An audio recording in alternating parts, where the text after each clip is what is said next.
Welcome students. तो आज हम लोग देखने जा रहे हैं एप्लीकेशन ऑन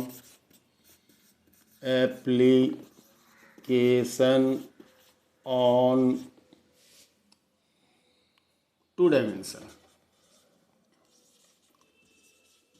डायमेंशनल मोशन। ये हम लोग आज देखने जा रहे हैं। चलिए तो क्वेश्चन लेते जा रहे हैं। सामने स्क्रीन पर हमारा क्वेश्चन है। हम क्वेश्चन को बोर्ड पर लिखेंगे तो बहुत लंबा होगा। जो आवश्यक पार्ट होगा उसको हम ज़रूर लिखेंगे, लेकिन आप क्वेश्चन समझ पाएंगे ये इतना तो ज़रूर हम लिखेंगे। ठीक है, तो first question is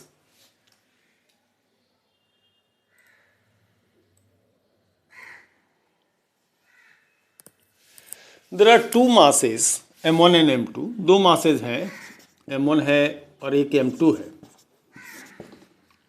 and they are rotating on the radius of r1 and r2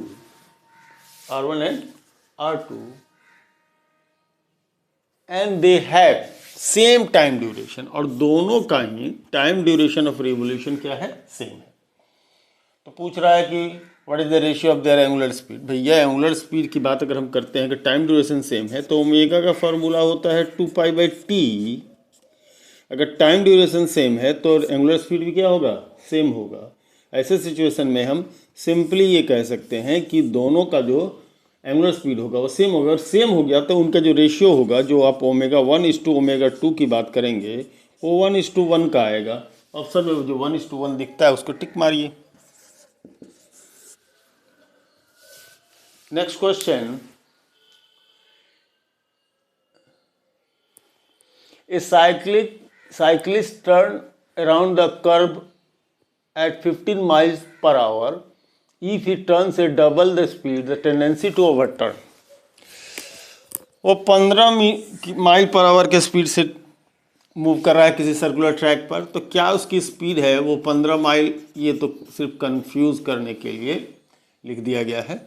कह रहा है कि अपनी स्पीड को अगर डबल कर देता है तो टेंडेंसी टू ओवरटर्न कितना, कहने का मतलब कि उसको सर्कल से बाहर निकल जाने की, यानी कहने का मतलब कि उसको गिरने की संभावना कितनी होती है। जैसे अगर सर्कल में आप बहुत ज़्यादा स्पीड से अगर जा रहे हैं तो हो सकता है कि आप गिर जाए। वो उसी बात पर इसमें चर्चा है। तो देखिए, फोर्स की जो डिपेंडेंसी होती है सेंट्रीपिटल फोर्स की, वो mv²/r, तो यानी F प्रोपोर्शनल टू v² होगा। तो F1 to F2 का जो रेशियो होगा, एक का भी लेंगे और F2 का, तो दूसरे का 2v, डबल हो गया, डबल हो जाएगा। तो डबल अगर ये हो जाएगा तो F1 to F2 का जो रेशियो होगा 1:4 का आएगा। सॉल्व कर लीजिए। तो F2 जो होगा वो 4 टाइम्स ऑफ F1 होगा। F2 जो होगा वो 4 टाइम्स ऑफ F1 होगा। ऐसे सिचुएशन में उस पर लगने वाले फोर्स, सेंट्रीपिटल फोर्स या रिक्वायर्ड सेंट्रीपिटल फोर्स की बात करें, वो क्या हो जाएगा? 4 टाइम्स हो जाएगा। तो ओवरटर्न होने की टेंडेंसी क्या हो जाएगी? 4 टाइम्स बढ़ जाएगी। यानी कि जिस स्पीड को आप जैसे बढ़ाते हैं तो स्क्वायर टाइम्स से आपके ओवरटर्न होने की टेंडेंसी क्या होगी? वो बढ़ती चली जाएगी। करेक्ट। इसलिए ज़रा सा टर्निंग पर, जहाँ पर टर्न होते हैं वहाँ पर धीमा चलें। करेक्ट है ना। चलिए नेक्स्ट क्वेश्चन है।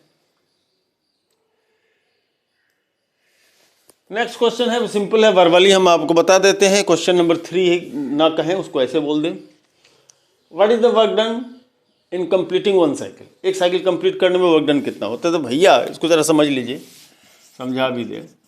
जब आप सर्कुलर मोशन कर रहे होते हैं उस समय जो वेलोसिटी या डिस्प्लेसमेंट का डायरेक्शन, वेलोसिटी का डायरेक्शन डिस्प्लेसमेंट का डायरेक्शन होगा, और जो फोर्स लग रहा होता है वो 90 डिग्री पर होता है। तो डिस्प्लेसमेंट का डायरेक्शन या फोर्स का, वेलोसिटी का डायरेक्शन से फोर्स का डायरेक्शन 90 डिग्री पर होता है।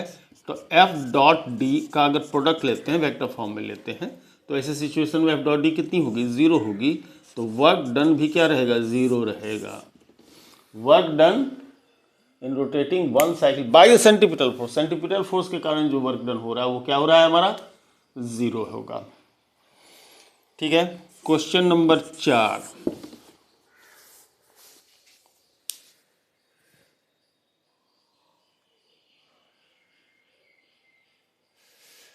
अगला क्वेश्चन है, कुछ क्वेश्चन ज़्यादातर क्या होता है, कुछ कंफ्यूज करने के लिए होता है। कहता है कि if an object moves on the circle in such a way that it subtends equal angles in equal time of interval, then what is the velocity vector, what is the effect on the velocity vector. तो velocity vector equal time में equal angle subtend करेगा, यानी कि del theta by del T constant रहेगा, यानी omega क्या रहेगा, constant रहेगा। तो ओमेगा अगर कांस्टेंट है तो ये यूनिफॉर्म मोशन की बात हो रही है, इसमें speed of the object on the circular path क्या रहेगा, कांस्टेंट रहेगा। ऐसे में ओमेगा हमारा कांस्टेंट हुआ, तो ओमेगा अगर कांस्टेंट हो गया तो ऐसे सिचुएशन में the magnitude of v will not change, but the direction of the v, velocity का डायरेक्शन कंटिन्यूअसली क्या होता है, वो चेंज होता है, तो वेलोसिटी वेक्टर विल चेंज। तो ये वेलोसिटी वेक्टर जो होगा वो चेंज होता रहेगा। इसमें बहुत सारे ऑप्शन दिए हैं, जरा ऑप्शन पढ़ करके आपको कंफ्यूज करा के सुना दे। Remains constant, change in magnitude, change in direction, change both magnitude in direction, 4 option बना दिया है। मैग्नीट्यूड में चेंज नहीं होगा, ये बात क्लियर है, मैं बता चुका। डायरेक्शन चेंज होगा उसका, इसलिए वेलोसिटी वेक्टर क्या होगा, चेंज होगा, वेरिएबल होगा। भले ही ओमेगा कांस्टेंट हो लेकिन वेलोसिटी वेक्टर वेरिएबल होगा। क्यों? चूंकि उस पर सेंट्रीपिटल एसिलेशन लग रहा है, और सेंट्रीपिटल एसिलेशन कंटिन्यूअस लग रहा है। अगर एसिलेशन एसिलेट हो रहा है तो वेलोसिटी में चेंज होगी। सिर्फ डायरेक्शन में ही चेंज हो रहा है, बात क्या है, सिर्फ डायरेक्शन में ही चेंज हो रहा है, लेकिन चेंज तो हो रहा है। तो इफ चूंकि जो सर्कुलर मोशन है वो एसिलेटिंग मोशन है, अगर एसिलेटिंग मोशन है तो वो एसिलेटिंग मोशन है, तो ऐसी सिचुएशन में वेलोसिटी में चेंज होना एकदम अनिवार्य है। तो वेलोसिटी में चेंज होना है, ठीक है। क्वेश्चन नंबर 5,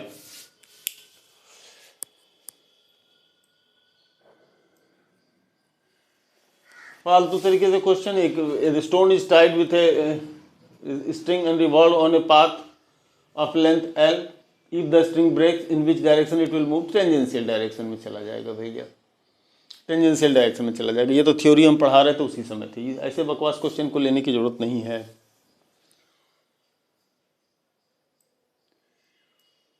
फिर से क्वेश्चन आ गया, body is moving in a circular path with a constant speed, it has a constant velocity, a constant acceleration, an acceleration of constant magnitude, an acceleration which varies with time, तो इसका option सबसे बढ़िया होगा, एक acceleration of constant magnitude. क्या होता है, acceleration with constant magnitude, उसका कांस्टेंट रहता है। अगर जो स्पीड यूनिफॉर्म रहता है तो जो एक्सीलरेशन की वैल्यू हम लोग लेते हैं a=v²/r, v अगर हमारी यूनिफॉर्म स्पीड है, v कांस्टेंट है, रेडियस वही है, तो ऐसे में magnitude of the velocity constant रहेगा। लेकिन चूंकि डायरेक्शन उसका चेंज होता रहेगा ऑलवेज, एक बार एक्सीलरेशन का डायरेक्शन ये है, फिर यहाँ आएगा तो एक्सीलरेशन का डायरेक्शन ये होगा, फिर यहाँ आएगा तो इसका एक्सीलरेशन का डायरेक्शन ये होगा, अलग अलग डायरेक्शन होगा, तो ये चेंज होता रहता है। और average acceleration over the complete cycle 0, average velocity over the complete cycle is 0, ये बात याद रखेंगे, है ना। और average speed over the complete cycle is not 0, average force is 0, average acceleration is 0, average velocity is 0, but angular velocity, average angular velocity is not 0, average angular velocity हमारी 0 नहीं होगी। करेक्ट? क्यों? चूंकि ऐसा टर्न कर रहा है तो एंगुलर वेलोसिटी का डायरेक्शन अपवर्ड की तरफ होगा, ऊपर की तरफ आएगा, तो एवरेज एंगुलर वेलोसिटी 0 नहीं होगी। ये बात इस क्वेश्चन में नहीं था, लेकिन इस बात से रिलेटेड था, इसलिए हमने आपको क्या किया, बतला दिया।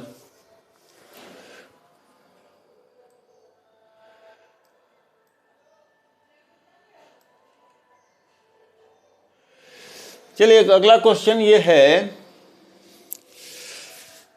इसको यहां देखा जाए, एक सर्कुलर पाथ है,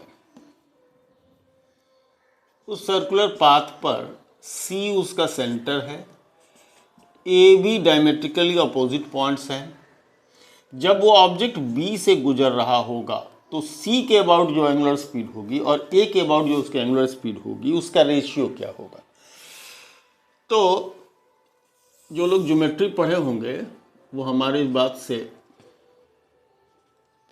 को समझेंगे। By an arc, angle subtended at the centre and angle subtended at the circumference. क्या रिलेशन होता है, यहाँ जितना एंगल होगा उसका डबल एंगल यहाँ सबटेंड होगा सेम टाइम में। तो if the angle subtended at the centre is double the angle subtended at the circumference, तो ये पॉइंट इसके लिए क्या हो जाएगा, सर्कमफेरेंस पर होगा, और ये क्या होगा, सेंटर पर होगा, यानी पर सेंटर पर उसका डबल डिस्प्लेसमेंट होगा सेम टाइम इंटरवल में as compared to circumference point A. In that situation हम कह सकते हैं क्या कि omega at C is double the omega at A. तो omega at C to omega at A का जो रेशियो पूछा गया है वो कितना आ जाएगा, 2:1 होगा।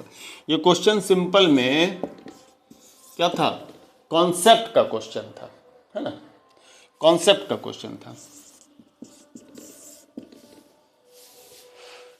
नेक्स्ट क्वेश्चन देख लिया जाए, अगर इस ये बोर्ड हमारा परमिट कर दे तो।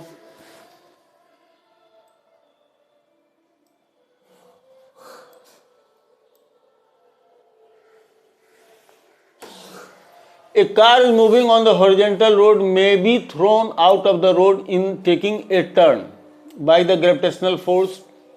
क्यों होगा, चलिए इसको पॉइंट वाइज हम डिटेल करते जाते हैं। एक कार अगर सर्कल में टर्न कर रही है तो वो पलट जाती है, पलट जाएगी, क्यों पलट सकती है, तो इस पर पहला दे रहा है ग्रेविटेशनल फोर्स। ग्रेविटेशनल फोर्स तो नीचे के कारण काम कर रहा है, तो भैया बाहर की तरफ क्यों पलटेगा। अगर ग्रेविटेशनल फोर्स के कारण कुछ होना है तो अंदर नीचे की तरफ जाएगा, ज़मीन अगर दलदली है तो नीचे की तरफ अंदर की तरफ धंस जाएगा। ग्रेविटेशनल फोर्स के कारण ये हो सकता है, लेकिन ओवरटर्न तो ग्रेविटेशनल फोर्स के कारण नहीं होगा। दूसरा ऑप्शन कह रहा है due to rolling friction force between tyre and the road, ये भी नहीं होगा। क्यों, रोलिंग फ्रिक्शन के कारण ही तो कार आगे की तरफ मूव कर रहा है, तो रोलिंग फ्रिक्शन के बल्कि वो तो रोकेगा, friction between the surface and the tyre वो तो रोकेगा, वो उसके कारण तो जाएगा नहीं, ठीक है, तो ये ऑप्शन भी गलत है। तीसरा ऑप्शन है due to reaction of the ground, तो रिएक्शन ऑफ द ग्राउंड के कारण ऊपर की तरफ जाएगा। जैसे कोई ठोकर लगता है रोड के ऊपर तो ऊपर की तरफ फेंकता है, बाहर की तरफ तो फेंकेगा नहीं। हाँ, लास्ट ऑप्शन जो है due to lack of sufficient centripetal force, अगर एसेंशियल सेंट्रीपिटल फोर्स उसको नहीं मिला तो क्या होगा, वो अंदर की तरफ नहीं आएगा, सर्कल में अंदर की तरफ नहीं आ करके वो क्या हो जाएगा, वो बाहर की तरफ यानी स्ट्रेट लाइन पाथ की तरफ भागेगा, जिसके कारण हम कह सकते हैं कि वो बाहर की तरफ चला जाएगा, ओवरटर्न कर जाएगा। ठीक है, तो ये centripetal force, lack of centripetal force, जितना सेंट्रीपिटल फोर्स चाहिए था वो उतना नहीं मिला। नहीं मिला जिस वजह से भी नहीं मिला हो, लेकिन वो नहीं मिलने की वजह से ही वो ओवरटर्न करेगा यानी गिर जाएगा। चलिए पहले बोर्ड क्लियर कर लें, उसके बाद अगले क्वेश्चन देख लेते हैं क्वेश्चन। और two particles of equal mass revolving on the circular path of radii r1 and r2 respectively with the same speed, the ratio of their centripetal forces are. दो पार्टिकल एम मास के हैं, r1 r2 की radii के same speed से चल रहे हैं, तो f की डिपेंडेंसी mv² होता है। तो अगर 1 करें, r1 करें, v चूँकि कांस्टेंट है तो f1 inversely proportional to 1/r1 होगा, और f2 जो होगा वो प्रोपोर्शनल टू 1/r2 जाएगा। तो f2 टू f1 का रेशियो जो होगा उल्टा हो जाएगा, r1 टू r2 होगा, यानी छोटे रेडियस पर बड़ा फोर्स लगेगा, बड़े रेडियस पर छोटा फोर्स लगेगा, माने रिक्वायर्ड सेंट्रीपिटल फोर्स छोटे रेडियस पर ज़्यादा हो जाएगा और बड़े रेडियस पर कम होगा। यानी बड़ा सा टर्न है, बड़ा सा रेडियस वाला हो, तो ऐसे सिचुएशन में आपको कम रिक्वायर्ड सेंट्रीपिटल फोर्स कम जरूरत पड़ेगी, स्पीड अगर सेम हुआ। तो यही कारण है कि जब आप शार्प टर्न लेते हैं, अचानक से कोई टर्न लेते हैं, तो गाड़ी के गिरने की संभावना क्या हो जाती है, बढ़ जाती है। क्यों, क्योंकि वहाँ रिक्वायर्ड सेंट्रीपिटल फोर्स बहुत ज़्यादा हो जाएगा, और अगर वो सरफेस और टायर के बीच से आपको नहीं मिला तो आप क्या होगा, पलट, आपकी गाड़ी क्या होगी, पलट जाएगी। तो रेडियस छोटा होगा तो रिक्वायर्ड सेंट्रीपिटल फोर्स बड़ा होगा फॉर द सेम स्पीड अगर सेम है तो धीरे धीरे कर लीजिए। अगर यदि आप क्या कर रहा है, शार्प टर्न लेना है तो धीरे लीजिएगा। तो वी फैक्टर क्या होगा, स्क्वायर पर डिपेंडेंसी है, तो वी फैक्टर को रिड्यूस कर दीजिएगा तो आर फैक्टर काउंटर बैलेंस हो जाएगा, ठीक है ना। वी फैक्टर को अगर यदि आप कम कर देंगे तो आर फैक्टर भी क्या होगा, जो कि इन्वर्सली प्रोपोर्शनल है, वो क्या होगा, काउंटर बैलेंस हो जाएगा। ठीक है, इसलिए टर्निंग के ऊपर क्या किया जाता है, धीरे से टर्न लिया जाता है। स्पीड से अगर आप टर्न लेंगे, अगर ज़्यादा स्पीड में है तो रिक्वायर्ड सेंट्रीपिटल फोर्स क्या होगा, बहुत ज़्यादा हो जाएगा। और ऐसे सिचुएशन में जब रिक्वायर्ड सेंट्रीपिटल फोर्स टायर और टायर और सड़क के बीच से नहीं मिलेगा तो गाड़ी बाहर की तरफ फेंका जाएगी। ऐसा घटना बहुत सारा देखने को मिलता है। आइए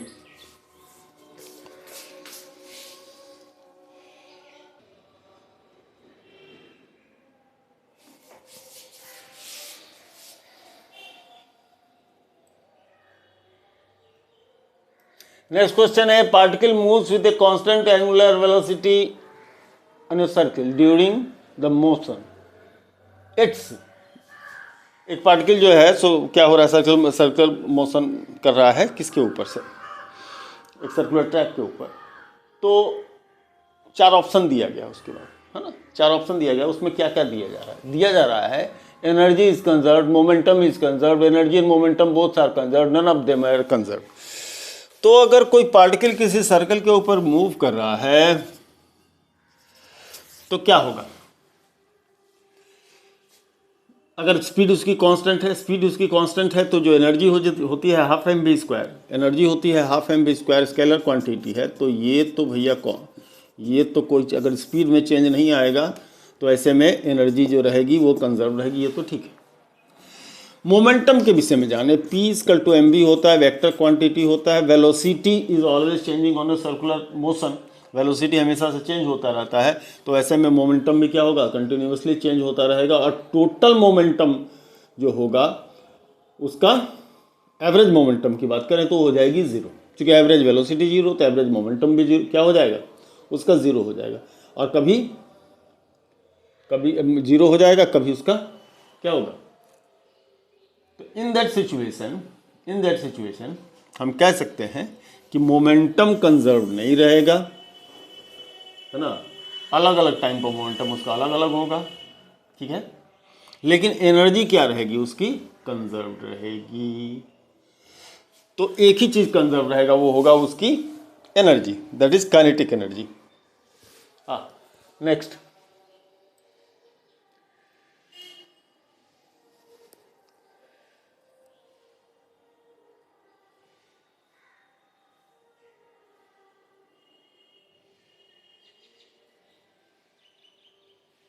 एक क्वेश्चन है कि the body of A mass m moves in a circular path with uniform angular velocity, the motion of the body has constant. क्या कांस्टेंट है? अगर उसका एंगुलर वेलोसिटी कांस्टेंट है तो क्या कांस्टेंट होगा? तो भैया सिर्फ और सिर्फ इसमें 4 ऑप्शन दिया गया, एक्सीलरेशन, वेलोसिटी, मोमेंटम और काइनेटिक एनर्जी। तो भैया एक्सीलरेशन भी वेक्टर है, यही भी नहीं कांस्टेंट रहेगा, वेलोसिटी भी वेक्टर है, ये भी कांस्टेंट नहीं रहेगा, मोमेंटम भी वेक्टर है, ये भी कांस्टेंट नहीं रहेगा। जो भी वेक्टर क्वांटिटी इसके अंदर है वो सिर्फ एंगुलर वेलोसिटी को छोड़ दे तो उसके अलावा कुछ भी कांस्टेंट उसका रहने वाला नहीं है। तो ऐसे सिचुएशन में सिर्फ और सिर्फ क्या रह जा सकती है, एनर्जी कांस्टेंट रह सकती है, ठीक है।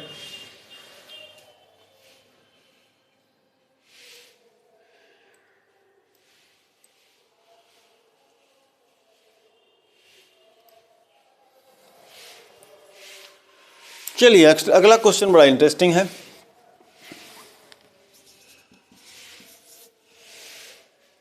There is a overbridge in a concave shape. Generally bridge जो होता है कन्वेक्स शेप में होता है ना, कन्वेक्स शेप।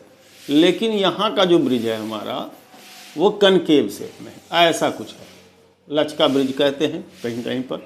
नीचे की तरफ जाइए, ऊपर की तरफ उठिए, खास करके पहाड़ी इलाकों में ऐसा ब्रिज आपको देखने को मिलेगा, है ना।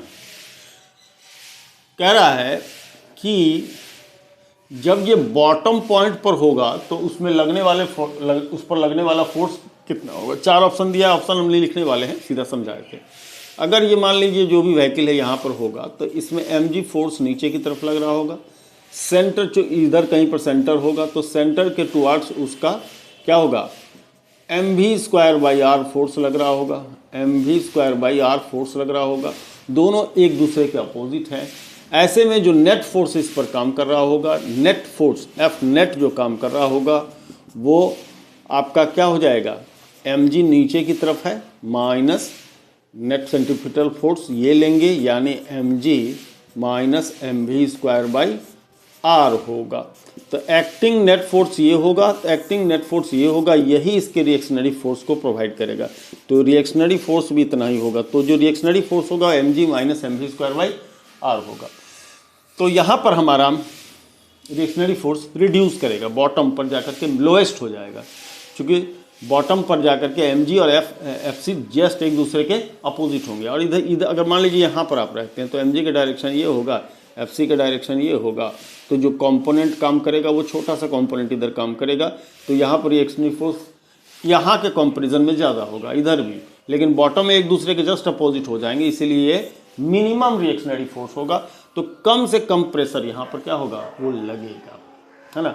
जबकि कन्वेक्स शेप में अगर हम आप आते हैं तो टॉप पर जाते हैं तो mg भी उसी तरफ और fc भी उसी तरफ, तो उस जगह पर जो होगा वो mg प्लस fc हो जाता है।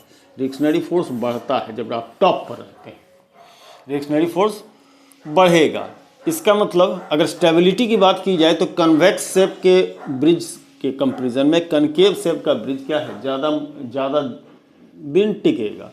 रीज़न ये है कि यहाँ पर बॉटम पर इसकी रिएक्शनरी फोर्स दी मिनिमम हो जाएगी। लेकिन अब प्रश्न उठता है कि तो भैया क्यों कनकेव शेप ही क्यों ना बनाया जाए, कन्वेक्स शेप क्यों बना दिया जाए। तो उसके पीछे का कारण ये है कि कन्वेक्स शेप हर जगह बनाया नहीं जा सकता, सॉरी कनकेव शेप हर जगह बनाया नहीं जा सकता।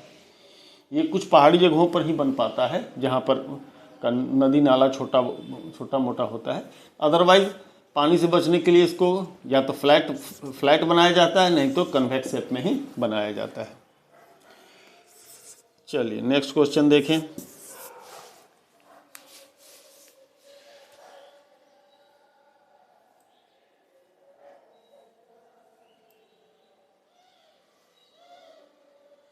A cyclist taking turn bends inwards while the car passenger taking same turn is thrown outwards. The reason is, कह रहा है कि एक साइकिलिस्ट जो है किसी टर्न को ले रहा है तो वो अंदर की तरफ झुक जाता है, जबकि अगर कोई कार से उसी को टर्न ले रहा है तो बाहर की तरफ फेंका जाता है। अगर कोई सपोर्ट नहीं है तो बाहर की तरफ वो चला जाएगा, अगर आउटसाइड में कोई सपोर्ट नहीं है तो बाहर साइड में वो चला जाएगा। रीज़न क्या होगा, जब साइकिलिस्ट टर्न ले लेता है, इसको एक्सप्लेन, उसका ऑप्शन छोड़ दीजिए।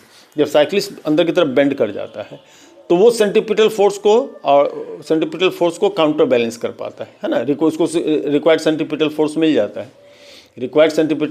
जाता है, और जो सेंट्रीफ्यूगल फोर्स है उसको वो काउंटर बैलेंस कर पाता है। इसकी वजह से वो बाहर की तरफ नहीं फेंका जाता। अगर यदि सीधा टर्न करने की कोशिश करे तो वो भी गिर जाएगा। लेकिन अंदर की तरफ झुक जाता है तो वो जो आउटवर्ड थ्रस्ट है उसको क्या कर पाता है, काउंटर बैलेंस कर पाता है। कार वाला ऐसा नहीं कर सकता अगर यदि हॉरिजॉन्टल सरफेस अगर बैंक्ड है तो वो कर लेगा, लेकिन कार वाला ऐसा नहीं कर पाएगा। तो ऐसे सिचुएशन में क्या होता है, अगर मान लीजिए कार का उस साइड, हालांकि कार नहीं देना चाहिए तो कोई ओपन व्हीकल की बात यहाँ करनी चाहिए थी। अगर यदि कोई ओपन व्हीकल हो जिसमें सिर्फ बैठा हो फ्लैट, उसके ऊपर साइड में सपोर्ट ना हो, तो क्या होगा, जैसे ही वो टर्न लेगा तो उसको जो सेंट्रीफ्यूगल फोर्स उसके ऊपर लग रहा है, बाहर की तरफ जो उसको बल लग रहा है, उसको काउंटर बैलेंस करने वाला कोई फोर्स उसको नहीं मिलेगा, यानी कि रिक्वायर्ड सेंट्रीपिटल फोर्स उसको एक्चुअल में नहीं मिलेगा। यहाँ पर साइकिलिस्ट ने बेंड किया, जरा बात को गौर समझिएगा, फिजिक्स में कुछ पॉइंट ऐसा होता है जो कि बड़ा कंफ्यूज करता है। अगर आपको रिक्वायर्ड सेंट्रीपिटल फोर्स मिल गया, that is enough to go round the circle. Centrifugal force pseudo force है, अगर आपके पास सेंट्रीफ्यूगल फोर्स के कारण वो बाहर जाना, ये थोड़ा सा कॉन्सेप्ट गड़बड़ करता है। एक्चुअल में क्या होता है कि अगर आप मान लीजिए यहाँ से जा रहे हैं, आपको यहाँ से टर्न लेना है, तो अगर आपको सेंट्रीपिटल फोर्स नहीं मिला तो क्या होगा, आप स्ट्रेट लाइन पाथ सीधे आप चलते चले जाएंगे। लेट सपोज कि जैसे कार था, इस कार ने टर्न लिया तो कार का लोअर बॉडी को तो सेंट्रीपिटल फोर्स मिला, लेकिन आपका जो अपर बॉडी जो उसके ऊपर इंसान बैठा हुआ था उसको सेंट्रीपिटल फोर्स नहीं मिला तो स्ट्रेट लाइन पाथ में जाने की कोशिश करेगा, तो उसको ऐसा लगेगा कि गाड़ी के बाहर की तरफ क्या हो गया, वो फेंका गया, क्योंकि वो इस लाइन को कंटिन्यू करने की कोशिश करेगा। इसी चीज़ को हम लोग कह रहे हैं क्या, सेंट्रीफ्यूगल फोर्स। जबकि है ये एक्चुअल फोर्स तो लग नहीं रहा था, कोई फोर्स तो लग नहीं रहा था, जब किसी फोर्स ने आपको धक्का दे दिया, जी नहीं, ये जो लॉ ऑफ इनर्शिया है, डायरेक्शन है, उस वजह से आप एक स्ट्रेट लाइन पाथ को कंटिन्यू कर रहे थे, इस वजह से क्या हो गया, आप बाहर की तरफ गिर गए। बल्कि बाहर की तरफ नहीं गिरे, आप स्ट्रेट लाइन पाथ पर चलते चले गए, टर्न कर गया वो नीचे से आपका कार, कार वो या जो भी व्हीकल है वो उसको वो कर गया, चूंकि उसको एसेंशियल सेंट्रीपिटल फोर्स मिला, आपको नहीं मिला। जब वहीं पर आपका दरवाज़ा कार का बंद रहता है तो आप महसूस करेंगे कि साइड वाइज यहाँ से आपको एक धक्का लगता है और वो आपको एसेंशियल सेंट्रीपिटल फोर्स देता है, जो कार के साथ आप टर्न करके ऐसा घूम करके चले जाते हैं। ठीक है,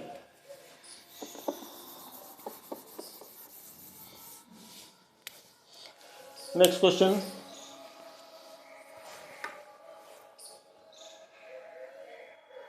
हाँ, नेक्स्ट क्वेश्चन भी इसी तरीके से है।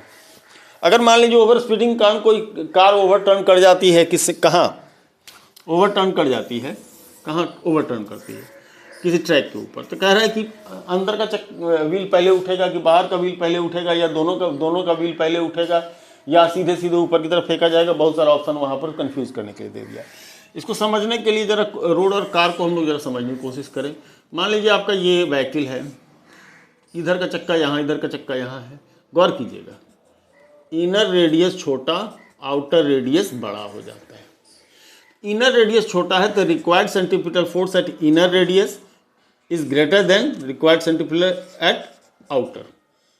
तो अगर आपकी स्पीड कांस्टेंट है तो क्या होगा कि इनर साइड में रिक्वायर्ड सेंट्रीपिटल फोर्स ज़्यादा हो जाएगा। तो अगर इनसफिशिएंट हो गया तो सबसे पहले इनसफिशिएंट किसके लिए होगा? इनर के लिए होगा, आउटर के लिए बाद में होगा, क्योंकि वो कंपेरेटिवली बड़े रेडियस पे 1.5 मीटर का कम से कम कार या 2 मीटर कम से कम चौड़ाई होगी, तो 2 मीटर तो ज़्यादा हो गया ना भैया। तो 2 मीटर ज़्यादा हो गया तो mv²/r के मुताबिक अगर आप हम देखते हैं तो अगर r बढ़ जाएगा तो रिक्वायर्ड सेंट्रीपिटल फोर्स कम हो जाएगा। रिक्वायर्ड सेंट्रीपिटल फोर्स कम होगा तो बाहर का जो चक्का है वो उसको सफिशिएंट सेंट्रीपिटल फोर्स मिल सकता है, जबकि इनर को नहीं मिलेगा। इसलिए अंदर का चक्का क्या होगा, पहले उठेगा और वो बाहर की तरफ क्या होगा, फेंका जाएगा। ठीक है, ओके। बड़ी बारीक बातें हैं, छोटी छोटी एक्सप्रेशन है, लेकिन बहुत कुछ बताता है। तो फिजिक्स में हर एक्सप्रेशन का एक अपना मतलब है, हर सिंबल कुछ ना कुछ बताता है। इसी को समझना तो है फिजिक्स, और एप्लीकेशन यही तो है।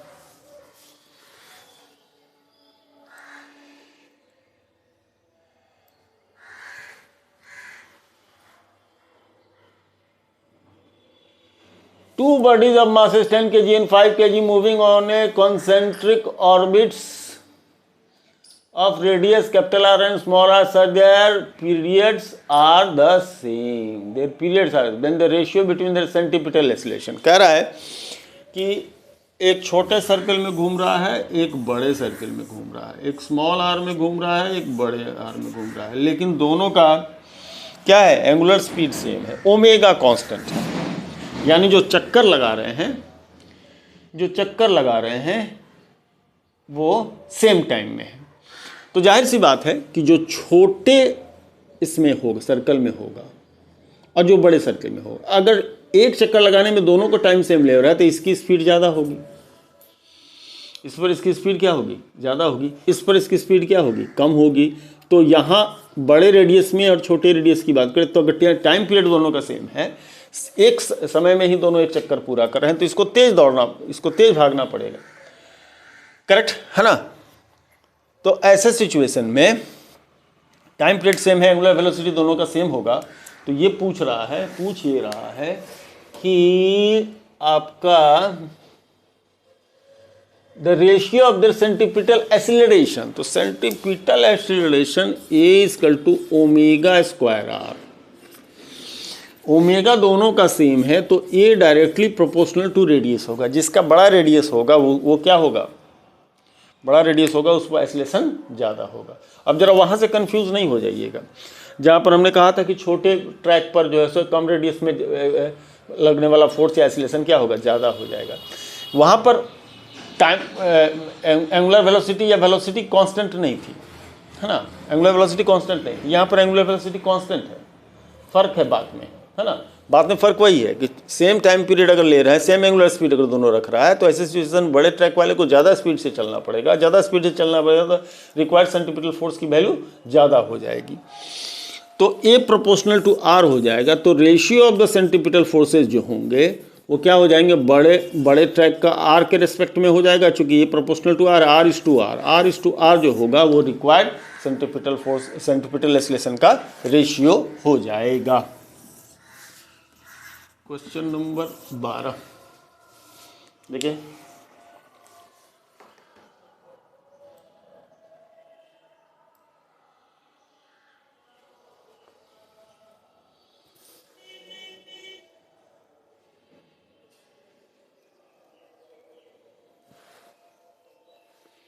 An aircraft executes a horizontal loop with a speed of 150 meter per second. Horizontal loop with its wing banked at angles 12 degree, इससे कोई मतलब नहीं है। The radius of the loop is, यहाँ पर RG की वैल्यू 10 लेने की बात की जा रही है। ये कुछ नहीं, ये 12 डिग्री पर बैंक है या नहीं है, उससे क्या फ़र्क पड़ता है। वो हॉरिजॉन्टल कुछ इन्फॉर्मेशन जो है सो कंफ्यूज करने के लिए दिया जाता है ना। ये 150 मीटर पर सेकेंड के क्या लीनियर वेलोसिटी के साथ टर्न कर रहा है। जी की वैल्यू 10 दे दी गई है और wings bank horizontal loop, the radius of the loop is